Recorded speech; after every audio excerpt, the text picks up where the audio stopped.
You're listening to Women in Sports, a weekly conversation with the legends, rising stars, and athletes making history in Minnesota and beyond. This episode brought to you by Franzen Bank and Trust.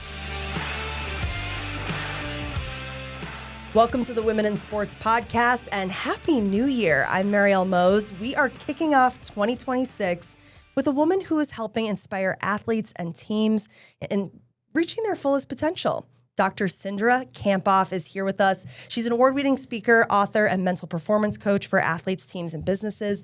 You have worked with the Minnesota Vikings along with the U.S. Olympic track and field team, and you're the owner of the Mentally Strong Institute and have your own podcast. Thanks for being here. I'm so excited to be here. So just thank you so much for the opportunity to share a positive message. You are the perfect guest to start the new year because this is the time when people are setting their New Year's resolutions, wanting to make changes. Yeah. And that's really what you help people do is make a change in their lives. Absolutely. Yes. So before we get into the awesome work that you're doing, let's go back to the beginning.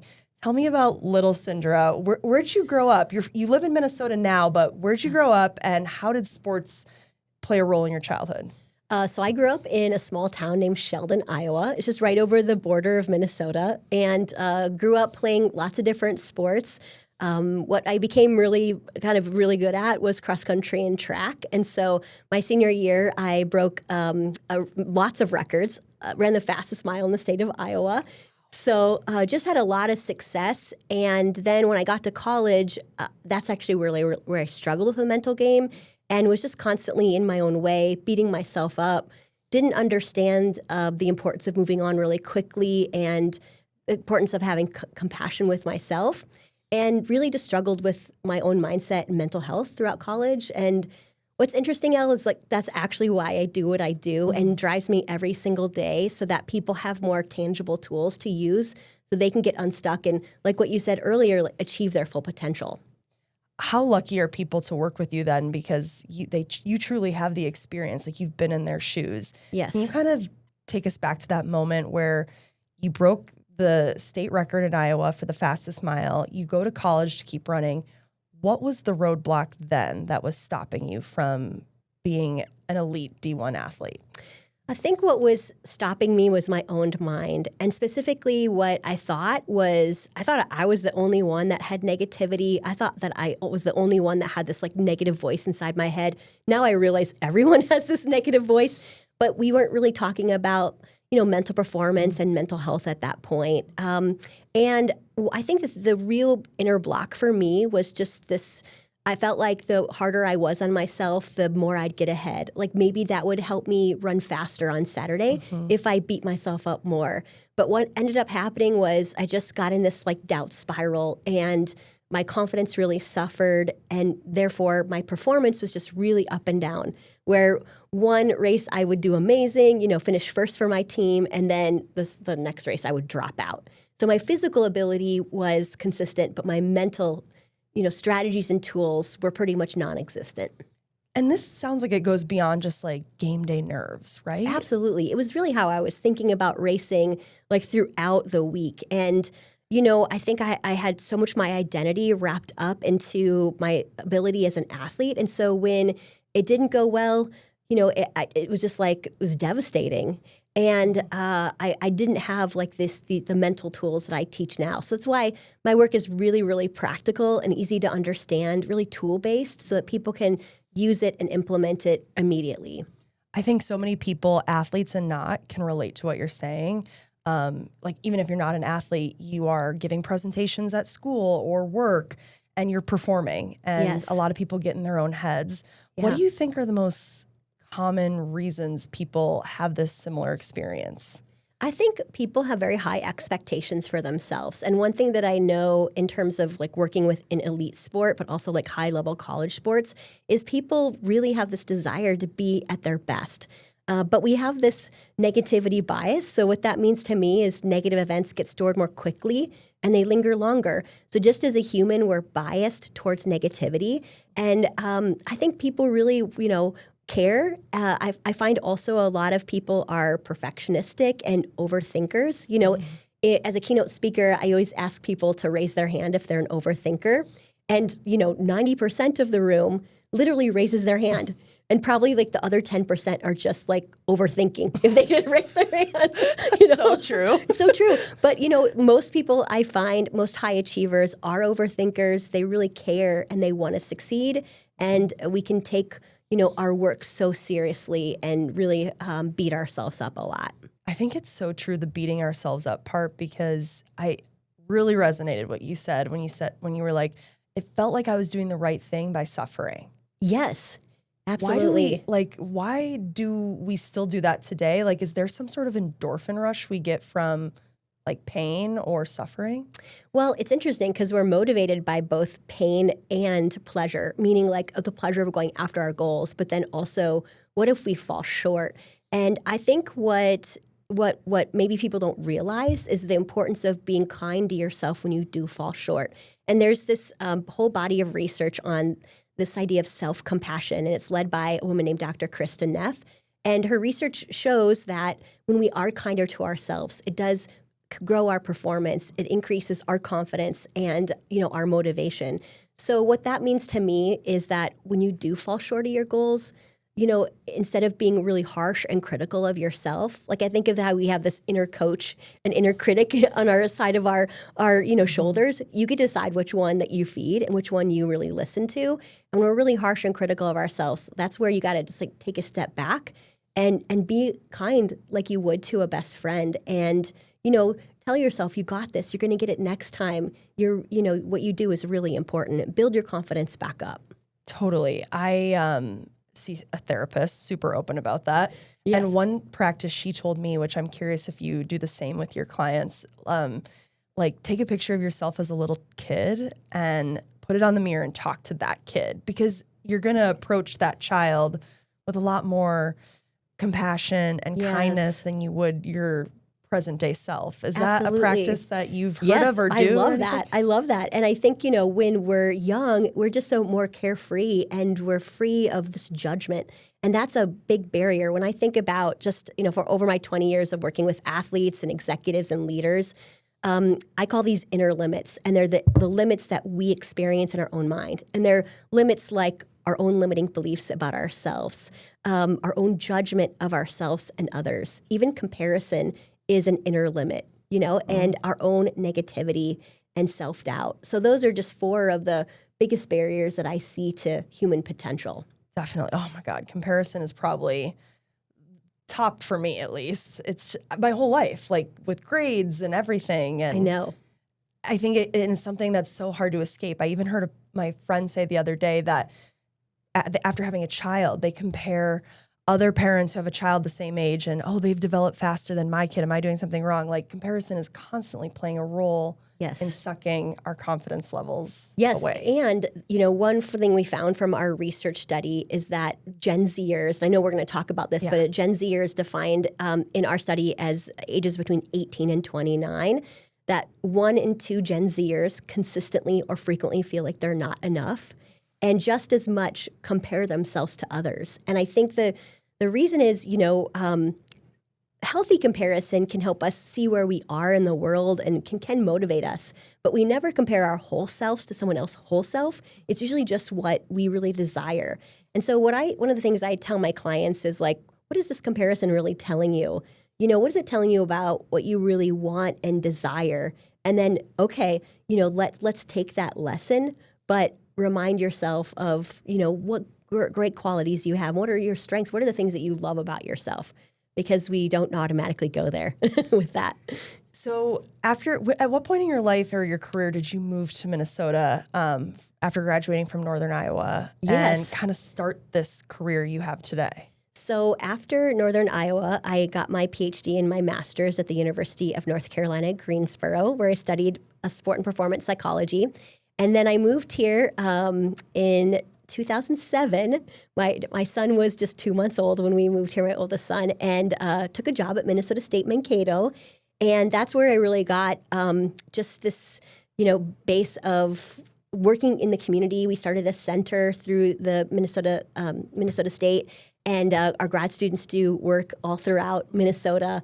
And that's really where I got to start doing this work in the state and then throughout the U.S. So 2007 was when I was in high school and I was a student athlete, and I know for sure we were not talking about mental health. Yes. So when you came to Minnesota State in Mankato, were they accepting of the mental health approach to athletes? Because I feel like it's just recent years we're really talking about this. It has really grown in the last 20 years. And there's more elite athletes like Simone Biles talking about her mental health at the Olympics, right? When she had the case of the twisties, she had to withdraw from an event, or even someone like Michael Phelps. So there's athletes who are now openly talking about mental performance and mental health, and it has really grown. When I first started in our community, that would be 2007 or 8 or 9, there was, more pushback than there is today. Mm-hmm. Now I think people are realizing that you have to train your mind, because your mind is what powers everything you do. It powers your actions. It powers your emotions. It ultimately powers your ability to experience peak performance more often, And so there's less pushback. I think more athletes and coaches and even leaders and executives realize that, seeing a coach can really be really beneficial for their own performance. So if an athlete's looking at their schedule and saying, okay, here's a week of training and performance and all this stuff, how much of that schedule each week should an athlete give to their mental health or the mental game? The mental game. I think you can practice the mental game throughout the day. It's really about how you're seeing things. How are you moving on quickly when things don't go perfect? We talk about moving on that fast with the teams I work with, and they even work to have that fast mentality. But I would say it's really how we see the world, how we're building our confidence throughout our day. I do recommend that athletes at least 5 days a week, do some imagery, imagery is where you visualize past performances or future performances, and your mind doesn't know the difference between something you vividly imagine and something that's actually real. So it's you can get extra mental reps if it's, maybe that's 3 or 4 or 5 minutes a day. A lot of athletes I know also meditate, and there's research that meditation changes the gray matter in your brain and does help you be more calm under pressure. And, there's lots of athletes now who are talking about meditation where, 20 years ago that, people wouldn't be talking openly about it, right? And you listen to any professional athlete talk.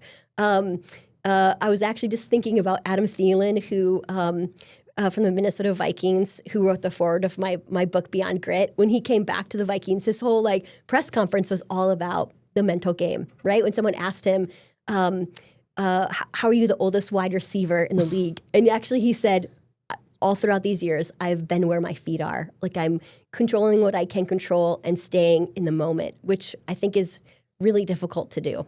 Yeah, that was a response from someone who's been doing the mental work. Exactly. And I also think, speaking of Vikings, and we'll get into your work with the Vikings in a little bit here, but I think of J.J. McCarthy, the new quarterback. He kind of went viral online ahead of this last game. Again, we're recording this in 2025, but ahead of his first game back after injury, he was seen meditating a couple hours before the doors even opened to the facility, and that kind of went viral. Yes, and you did that at Michigan as well. So I think he's a great example of training your mind, and he spoke openly about why he did that, and it was really to calm that anxiety and depression tendencies, right? And so now athletes have just so many more resources on their fingertips related to the mental game. So it's you gotta, when I ask athletes, what percentage of your sport do you think is mental? To be honest, I get anywhere from 70, 80, 90%. And, and my answer to them is it actually is 100% because every decision goes through your mind. And, that doesn't discount. You gotta lift and you gotta, be at your best and understand the playbook and things like that. But, it's so important to grow your own confidence in yourself. We're going to get more into a new study that you are involved in, and more on the Vikings because this is such an interesting topic. But first, let's break this up with some rapid fire. How does that sound? Okay, that sounds great. Fun. Okay, so as a young girl who grew up playing sports, who was your favorite team growing up as a kid? My favorite team growing up was the Minnesota Vikings. I would always just watch my dad play, watch football. So I just loved that in general. Love to hear that the Iowans are Team Viking. That's Exactly, great. Exactly. And who's your fave team now? It can be the same. It is good question. I also think the Minnesota State Maverick football team is one of my favorite teams. I work with a lot of different football teams, but I'm working with the South Dakota State football team this year and the New Mexico football team. So I'd say all of them because I follow them so closely and help them really move on quickly and build their confidence. You're invested. Yes. What is your current hype song? What are you listening to pump up? Especially if you're still going on runs, what's in the what's in the earbuds? My favorite song is "Firework" by Katy Perry. Yes. And what I love about it is that's actually how I kind of identify. I feel like I want to bring that positive energy wherever I go, and so it just helps me get in my zone and my flow zone. Yeah, yes. The whole meaning behind that song is literally what you do for work. Yeah. Build confidence. Yeah, that's true. What's your joy outside of work? What's getting you excited these days when you're not doing confidence building or working with athletes? Well, great question. This year in the fall, I worked with my son's football team. He goes to Mankato East, and it was really amazing because I got to help his team really be at its best. And I think about what I do. I love my family and being with them. But there's a really cool story where I taught them this idea of like a green light. And there's this concept in sports psychology by Dr. Ken Ravizza called the stoplight analogy, where you have green light, yellow light, red light. And I taught them this idea right before a big game that Mankato East played Mankato West. Ooh, Mankato huge. East hasn't won this game in 19 years, okay? And so I taught them this idea. Blake, my son, put a green dot on his wrist and pointed to it when he was introduced. And he had just this breakout game. He had 199 yards and was named MVP of this American rivalry game. Mankato East broke the streak, won this jug. And afterwards, a reporter asked him, how are you so confident today? And he gave his O-line props and his D-line and called them out one by one. It was so cool. And then she said, you have so much swagger today. What really built your confidence? And he goes, weekly mental training with the GOAT, Dr. Cindra Kamphoff. That must have been a really proud mom moment. I was like, all right, my purpose is served when your own kid uses the strategies. I love that. Is there anything else that you're doing that is maybe something you're watching or doing in your backyard or just doing in your free time that's also filling your cup? I think for me, I think it's so important that I talk to myself powerfully and just like everyone else talks to themselves powerfully. So that's one of the things I try to do every single day is really repeat these power phrases to myself. When I think about my backyard, I love flowers, so I think of just gardening and that's my zen, just to be at the lake here in Minnesota or, sitting by water is one of my favorite things to just recharge. What's your winter zen when the lakes are frozen and the flowers are unfortunately dead? I know. This is where we really have to practice our mental strength, right? Maybe even imagine being on the lake or being with the flowers just to and know it's going to come soon where you can do that. The countdown. Yeah, exactly. Which begins right now in January. What's one piece of advice that has always stuck with you, whether you heard it as a kid or in recent years? That's a great question. One of my favorite quotes is this idea of doing something every day that builds your courage. And I think it's an Eleanor Roosevelt quote. And she said, do one thing every day that scares you. And when you do that, that's when you really grow into your potential. And I think ultimately you serve the people you're meant to serve. And I think that's so true. I was at the 2013 Boston Marathon bombing. Wow. Yeah, I don't think you knew that. No, I did not. But so I was running the marathon and had just gotten done with the race. And I think that was in 2013 where I had just started this work in sport and performance psychology in Minnesota. But I really was playing small, and that being at that event made me realize that I had just so much more skills and tools that I wasn't using. And so I wanted to work for the Vikings or I wanted to write a book, but all that was really scary for me at that point. So what I've tried to do just since then is just every day, just do something just a little bit courageous. And I think when you do that, I think that's when you grow into your potential. I think even for you, right, as a reporter, it's like doing something every day that's just a little bit scary. That's how you keep growing your skills, and you are able to live your purpose that way. 100%. I actually have the Eleanor Roosevelt quote, "Do one thing that scares you every day," on my fridge. Oh, that's awesome. Because this job is very scary. It is. People think like I look like I know what I'm doing, but every day I'm still nervous. Yes. But I kind of like that. It's thrilling. And when you survive it, it just builds the armor and builds your strength for the future. Absolutely. I want to go back to the Boston Marathon, if you don't mind. I don't want to like reopen trauma here, but like, where were you when it happened in that moment? Yeah. And like surviving something like that, how did that change you? I was just a couple blocks away, so I had just finished the race, and my husband and I were there together. Our friends were there, so a big group of Minnesota runners.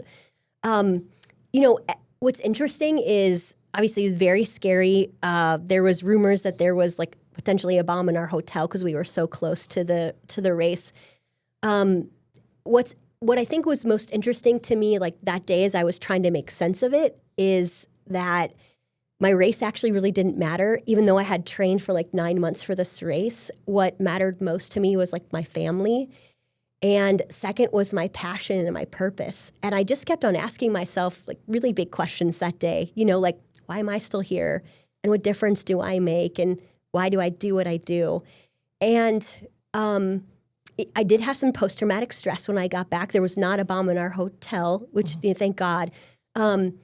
But just kind of working through that in the next month or two when I got back, I kept on coming back to my own purpose. And there's a quote by Byron Katie, and she's an author, and she says, "Look, what if everything happens for you and not to you?"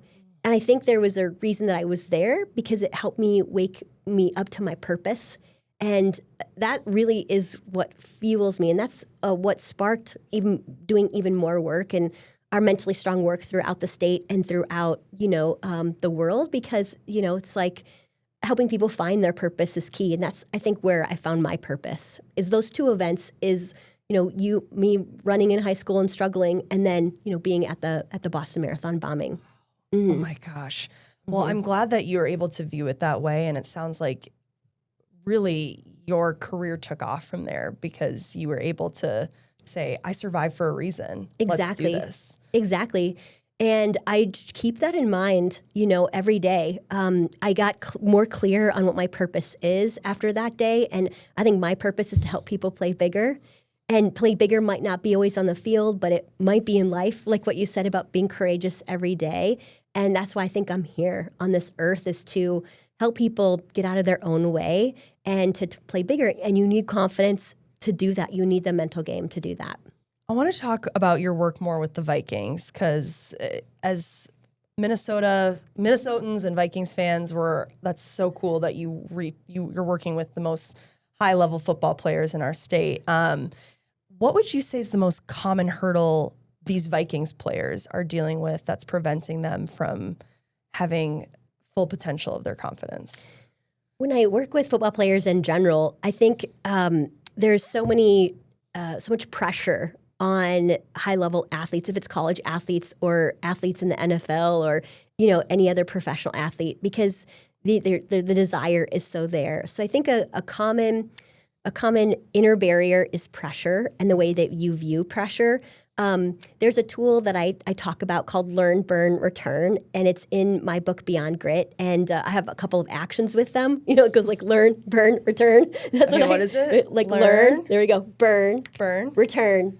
Love it. I know, especially this part, okay? And basically you can use it anytime you're overthinking or anytime you need to move on quickly from a mistake.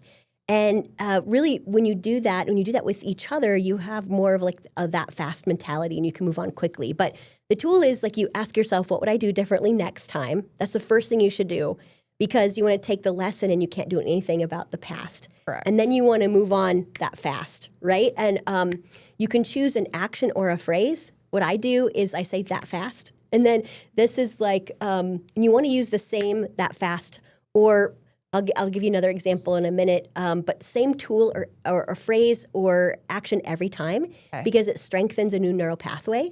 And then after you've moved on, that's where you want to return. And this is like all about building your confidence back up. And most people, they might learn, but they don't return. And they for sure, they don't build themselves back up after they've made a mistake. Right. So, and there's a classic story of Adam Thielen using this tool, and I can talk openly about it because it was in ESPN, but he used this tool in a playoff game several years ago where he pretended to flush a toilet on the sidelines, and an ESPN reporter asked him what he was doing, right? And but really he was learning, and then his burn was flush it. And then getting back up to reset to move on quickly is key. Wow, I love that. I'm truly going to use that because I love it. I do think I'm good at like learning my lessons from mistakes, but Yes. I really, really stink at moving on. And most people just ruminate and they might think about it over and over again. I try to use learn, burn, return like at least once a day when I notice myself overthinking, and I would call myself a recovering overthinker because it's like, okay, learn, burn, return. And even just the actions help you just reinforce that. Okay, so the burn is, it could be a snap, it could be a flushing of a toilet, whatever it is, it's got to be consistent with every time you do the practice. Anytime you move on, or, if you're a Swiftie, she might say like, shake it off. Oh, or, okay, or love like that. just brush off your shoulder. Athletes, I might say, adjust your ponytail, or your, if you have, knee pads on, like do that kind of adjustment. But you want to use the same phrase or action, again, because that strengthens that neural pathway. And so you're less likely to overthink. And we know peak performance and flow only happens in the present moment. And so that's why you got to move on quickly. And it also protects your confidence. And think about your confidence like a bank of money. You want to have $1 million on that bank account, instead of like every time we overthink, we're just taking money out of that bank account. Wow. Yeah. Thank you for sharing that. That was like, I feel rich in tools now at this point. Love it. I want to talk about your confidence study. Okay. You found that 2/3 of Americans believe the country is facing a confidence crisis. 62% of people feel they're not enough at work. And Yes. 63% constantly compare themselves to others, which we already kind of talked about the comparison issue. What else did you learn from this study? So we conducted this nationwide study, and we surveyed people, from California to New York in all different age groups, so all over the country. And we found that there's some real consequences to companies and organizations when confidence is low, and that confidence isn't just a personal issue; it's an organizational issue. And so we know, for example, 1/3 of people have quit a job because it was impacting their confidence. And we know the majority of people would, like 62% of people would take a lower paying job to work with a boss who builds their confidence. So we know that there are consequences when confidence is low. There's less productivity. It grows a toxic workplace culture, and it does impact the bottom line, the revenue. And so there's things that leaders can do to continue to build confidence. Leaders can do things that destroy confidence, but also for each of us, we need to continue to build our confidence because it is a fragile thing. And we might think that, confidence is always something that grows, but we might get tough feedback or experience a loss or have a mistake that maybe we're having a hard time moving on from. And so I see that confidence is something we have to continue to grow and nurture, no matter how old you are or how many years you've been in your profession or your sport. If any business leaders are tuning in, which I hope they are, what's advice to someone who's leading a team to make sure that their employees, their staff, they're building that confidence for them while still, maintaining that level of authority, respect? Because I think a lot of, just at least from my experience, I feel like bosses in the past have been afraid to show kindness and build their people up because they don't want to lose that power. Yes. And I think bosses maybe struggle with that. They do. Is there something that leaders can do to instill confidence, but still hold on to a level of respect and authority over their Absolutely. people? Yeah. And I just pulled open really what leaders can do and what they shouldn't do to build confidence. And I just want to read you a few of these things. I think ways that leaders break confidence are they micromanage, they provide a lack of direction and support, they fail to recognize achievements and accomplishments, they don't show empathy or understanding, and they're unresponsive to concerns. So these are things we don't want to do. What we want to do instead, this is from our study, is that we want to help set achievable goals that are stretch goals that are reasonable and realistic, but really push people to be at their best. We want to recognize their accomplishments. We want to foster a supportive work environment where people can express their concerns. And I think really, Elle, what you're just getting at is this balance of being kind, but also being clear when you're giving feedback. And what I find is that most people need bosses that build their confidence, that tell them, I would say, catch them being good, catch them doing things that are great, and also give them the specific feedback on what they did well. And most of the time, what I find, even in sport, is that coaches are looking for what's wrong and what needs to be fixed. But you also need to think about how can you continue to build the confidence of others. And that's also pointing out what's going well and being specific about what you see them doing great at. Yeah, I mean, I think that would just be such a game changer for every work environment if they could have a leader like that. I know. Because, I mean, in past jobs for me, I've literally been broken down and destroyed by a past job. And did you leave because it hurt your confidence? Yes. Yes, exactly. And it took a really long time to rebuild. Yeah, absolutely. And I think as leaders, we have to that's where confidence isn't just a personal issue, it is an organizational issue. So we have to really think about what are we doing to build the confidence of others that we work with?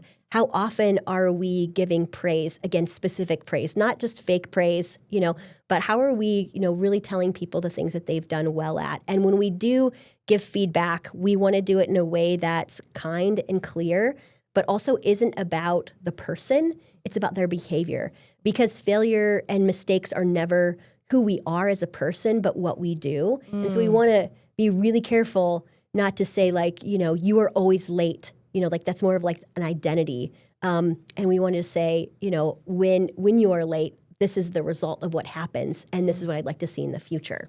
Oh, it's such a simple word change and makes a world of difference. Yes. Yeah, it does.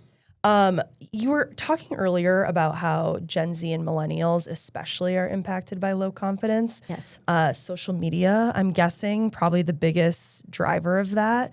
How is social media specifically hurting us? But also, are there ways, because we can't avoid it, that it can help us?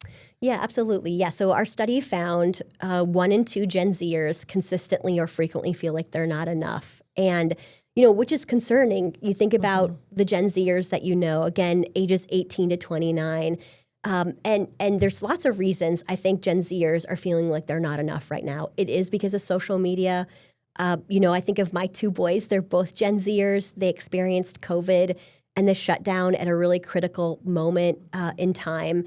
But also, Gen Zers average 6.5 hours on their phone a day. Oof. Okay? So we are seeing these curated images of perfectness on social media. And so you have to be careful how you're taking it in. And specifically, notice how you feel after you've been on it. Perhaps reduce the time that you're spending on social media. I think why not, right? And just use social media as a way to maybe gather information instead of notice how you're taking it in. What are you feeling about yourself? And reducing that time that you spend on it. What would you just say to someone who's like, well, I'm really anxious or I'm struggling and I'm going to scroll social media because to me it's numbing? Yes. What's your argument to the numbing thing? Because some people might say I need to scroll to shut my brain off. I would just say, what else would be more mentally healthy for you to do? Would it be to go outside and go for a walk for 10 minutes? Maybe even watching your favorite show, like an uplifting show, like Ted Lasso would be my favorite. Yes. Or what could you do that's different to replace that, and just be continuing to be mindful of like what gives you energy and what could you do that's more mentally healthy, even more mentally healthy in that moment. You've given us so much advice right now. Like I feel like I have all these superpowers now. Thank you. But if you could just pick if you could really hone it down to one message that you think is the most critical for people today, especially going into this new year, new chapter, fresh start, what's one message you want to get out there for people? One of the most important ways that you can use to grow your confidence is the way that you talk to yourself about who you are. And so my one piece of advice this year would be to think about the goals that you want to achieve, and then think about the identity that you want to create to help you reach those goals even more quickly. And so, for me, that means that I have to continue to build my courage. And for me, that means I have to continue to elevate my own belief in myself. And so when you identify what your goals are and then consider what your identity is, I'd encourage you to this year write, 5-6 statements that supports that identity that you want, the goals that you want to achieve. And then say those to yourself every single morning. And we don't do a good enough job of really building our confidence. And confidence isn't arrogance. Confidence is like this true belief in yourself, that you have what it takes. You have your own back. And talking to yourself powerfully with that more inner coach voice than inner critic voice is key for you to, reach your goals this year, but also for you to continue to build your own confidence. I do want to actually follow up on that. What is the big difference between confidence and arrogance? Because I think, to me, it feels like there's a blurred line. Yeah, and that's a great question, because sometimes, especially women who I work with, and I'm thinking about women who are maybe 20 or 30 or 40 years old, around that age range, that they get concerned about building their confidence because they don't want to be perceived as arrogant. And I think arrogance is false confidence. Whereas, typically when people are arrogant, do they really truly believe in themselves? Whereas someone who has true belief in themselves, right? They don't have to shout it from the rooftops. They don't have to say all their accomplishments because they know it in their heart, and they know, that they're on the right path and they're living their purpose and they're, doing what they're intended to do. And I think that's the difference there. Mm-hmm. That confidence is really like this true belief in yourself. It's also, interestingly, it's a feeling. Confidence is a decision. It's a skill we can grow, and it's a belief in ourselves. And sometimes people get confused with the feeling of confidence, that can come and go, versus like this true belief in yourself. And so we have to be careful not to overthink those feelings of a lack of confidence, because feelings come and go, and that's not really your true belief in yourself, which is more stable. Yeah, I'm really glad you explained that difference, because I think that's so accurate that arrogance is false confidence, and you can sense it when you catch yourself explaining it to people. Like, I'm good at this, I'm doing this, and trying to prove it vocally. Like, yes. That is where the arrogance comes in. Yeah, and I think when you're really confident, you also are willing to take in information and take in feedback, and you make sure that that doesn't, negatively impact your belief in yourself. Mm-hmm. Whereas typically people who are arrogant could care less about other people's feedback, right? So that's one kind of indication of confidence versus arrogance. Gotcha. Where can people follow you? Because I know that you are going to just continue to shed light on this topic, and people are going to need it more and more and more as we navigate this chaotic world we live in. Where can people find you and learn more about your work? Absolutely. You can go to mentallystrong.institute.com, and you can find more about our work there. And we have we work with two types of populations. We work with athletes on their mental game, and then we work with leaders and executives on their mental game. And I'll even offer people a free mental breakthrough call with myself or a member of our team. And you can find that at freementalbreakthroughcall.com. And I want to make it clear, too, that even though you're based in Mankato, yes. Zoom is your best friend. You work with people all over the country, right? Yes, all over the country. I speak all over the country, do a lot of work in Minnesota, obviously. But yeah, this isn't just Minnesota. And if people want to find more about our confidence study, they can go to confidencestudy.com. And you can download the full report and learn more about what actually grows confidence, again, more what leaders can do to, what leaders do to decrease confidence and what you really should be doing. Awesome. So don't let location, distance be a barrier if you want to hear more from Cindra. I want to wrap up everything with this episode with you the way we wrap up with everybody. Awesome. 2 final questions. First is, who's the sports sis that you are hyping these days? Who should we be paying attention to from your perspective? I love the way that Caitlin Clark has overcome adversity and the way that she has grown women's sports. And just being from Iowa, originally, I love watching her at the University of Iowa. And I think that she's a great role model for women and strong women to build confidence, but also the way that she's worked through adversity and stayed strong for herself and her true belief in herself. So, and she's a gamer. When the lights are on, she can perform on demand. 100%. We do know this. She performs so well under pressure, and she's dealt with so many critics, especially in the WNBA. And that's probably where confidence and her mental game has played such a huge role. Absolutely. In surviving that. In surviving that. And lastly, what is your why? I just got goosebumps when you asked me that question. My why is to help people play bigger. And I think that I'm here on this earth to give people mental strategies and tools and to help them get out of their own way and to be kinder to themselves along the way and to move on quickly when things don't go perfect, right? So to learn, burn, and return, that is why I'm here on this earth, to provide practical strategies so people just continue to reach their potential. And that potential is ever growing and endless. Truly. And if we can all gain positive confidence and true self-belief and self-worth, we're all going to live in a better world. Absolutely. And then we won't be, as negative or demeaning towards others because we really have this positive energy and belief in ourselves.